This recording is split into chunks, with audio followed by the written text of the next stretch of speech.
Hey there, Legal Tea listeners. This is your host, Jenny Roesler. Welcome back for another episode today, episode 140. Today's episode is a current trends topic where we talk about things going on currently that are relevant and pertinent to my estate and elder law world, or maybe they're things that I've seen on the news or stumbled across on social media that are also pertinent. On today's episode, we are going to chat about a fellow named Mark Roesler, who is a publicist by trade, but he sure has an interesting client list. You want to know who his clients are? They're all dead. Dead celebrities, actually.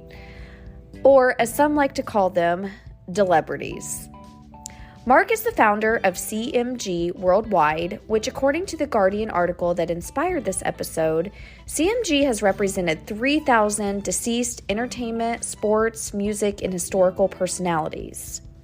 The Guardian article is linked in the source links for this episode, and it is titled, "We Said No to Elvis Presley Sweat and James Dean Condoms, the Agent Making a Killing from Dead Celebrities."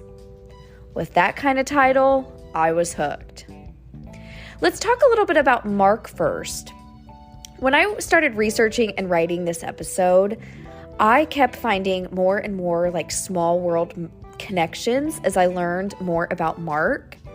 And maybe if I'm lucky, he will listen to this episode and realize that he and I should talk about celebrities, of course, but also about all of our small world connections. First and foremost, he is from Indiana, which if you are a faithful Legal Tea listener, you know this podcast is based out of Indiana. I also was born, raised, and continue to live in Indiana today. Mark grew up near Fairmount, Indiana, which is super close to where my husband is from, which is Hartford City, Indiana. Years later for college, Mark attended DePaul University in Greencastle, Indiana, which ironically, DePaul is in the county that I grew up in, which is Putnam County, Indiana. And the small worldness doesn't stop there. After DePaul, Mark ended up attending IU McKinney School of Law, which is where I attended law school. Weird. Wow, right? So you probably now know way more about me and Mark than you really ever cared to know, but I digress.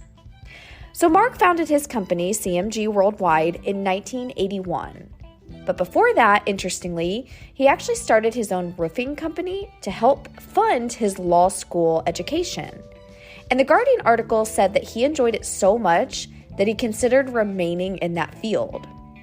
Though, eventually the roofing business slowed down a bit, and that is when he calls it he stumbled into working for a company that was licensing copyrights for specifically Norman Rockwell, the artist, specifically Norman Rockwell's images.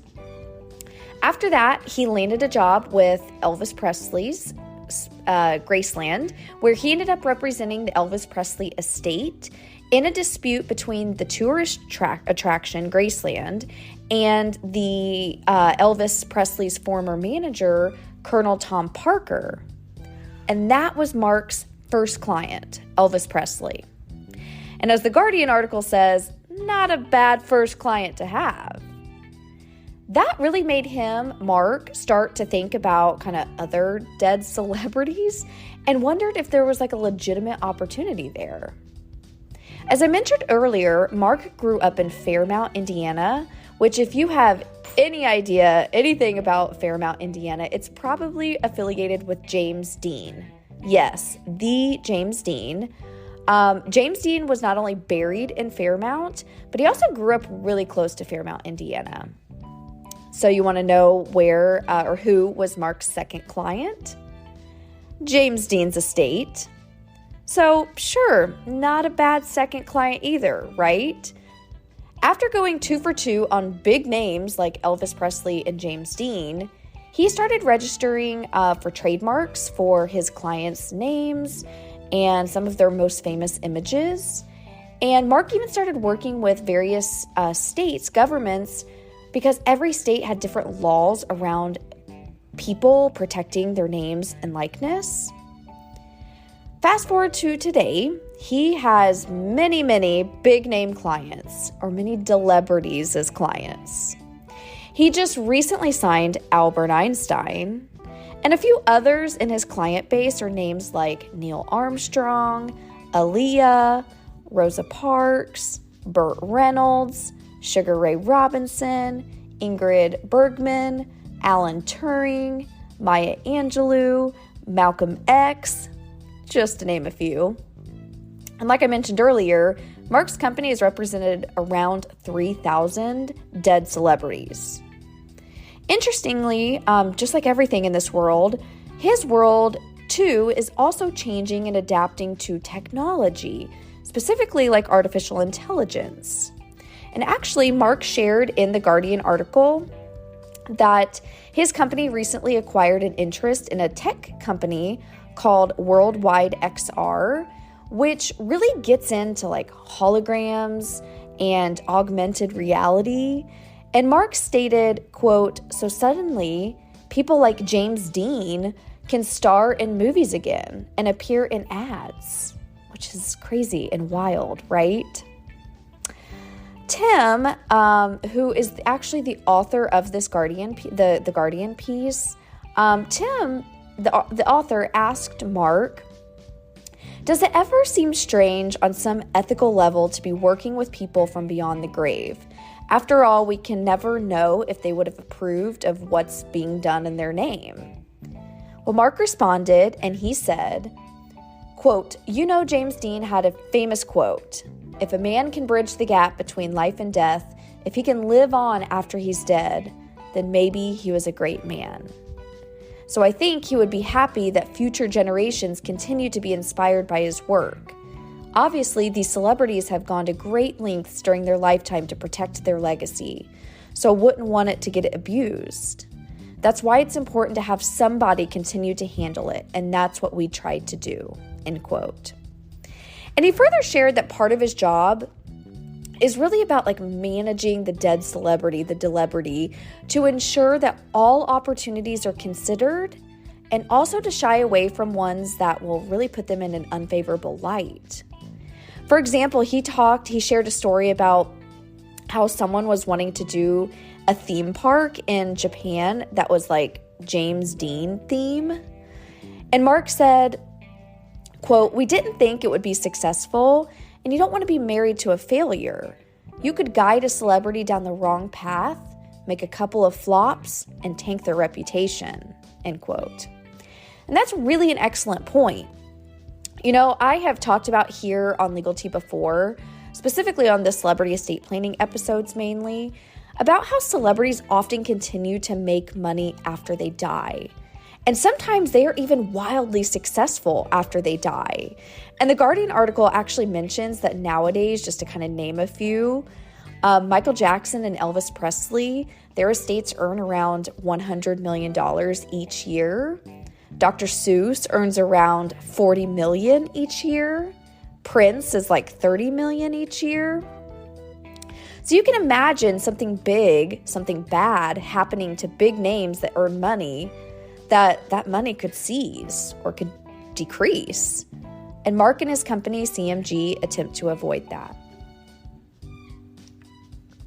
Along the same lines, CMG, like I mentioned earlier, represents personalities that are incredibly important historical figures, like civil rights icons, Rosa Parks, Maya Angelou, and Malcolm X. A perfect example of Mark's work is that a couple decades ago, the controversial figure Spike Lee started selling Malcolm X merchandise leading up to Malcolm X's biographical film that was released in 1992.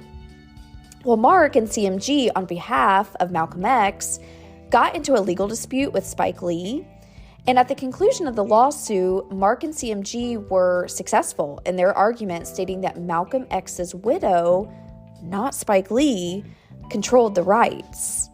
So that's sort of a little glimpse into one aspect of Mark and CMG's job, protecting dead celebrities' names and likeness and reputations and rights, etc. The kind of work that Mark and CMG and other companies like CMG do is not always unicorns and rainbows, my friends. The Guardian article actually mentioned a few cases where things actually backfired. There was one case with Martin Luther King Jr. involved, and it was a Ram truck commercial that I guess debuted during the 2018 Super Bowl. Well, Mark and CMG, just to clarify, do not represent Martin Luther King Jr., but who does represent caught heat for not displaying Martin Luther King Jr. Really in a positive manner. Maybe a better, different way to describe it is it really wasn't in a manner that MLK Jr. would have likely been okay with. Another example was with Doc Martens, the shoes. They ran an ad that featured Kurt Cobain. Well, Kurt Cobain's wife, widow, Courtney Love, said it was a, quote, despicable use of her husband's name or husband's image. Again, Mark and CMG did not represent Kurt Cobain, but who did? Got fired. And a third and final example is when Bruce Lee's daughter approved the use of Bruce Lee through technological means to be used for Johnny Walker Blue Label. And while she approved it, there were many fans who were unhappy and said that Bruce Lee would not have been okay with being the face of whiskey. So these PR disasters are exactly what Mark and CMG attempt to stay out of. Their work is keeping their dead celebrities, in alignment with what they think that they would have been okay with, what they would have stood for, and in alignment with generally good things for their reputation. When talking about PR mess-ups, Mark mentioned something like, you can't please everybody and people are going to be critical of this or that or whatever you do. And that's fair. It kind of reminds me of the saying, damned if you do, damned if you don't, right? So Mark, if you happen to listen to this episode, I hope many would agree that you have a really cool, really different, very unique job, but I'm certain it comes with a ton of challenges too. And probably generally, an acceptance that whatever you do, whatever choice, decision you make, there will always be critics. I also think that with the rise of artificial intelligence and general, technological advances, Mark and CMG's plate is about to get even fuller.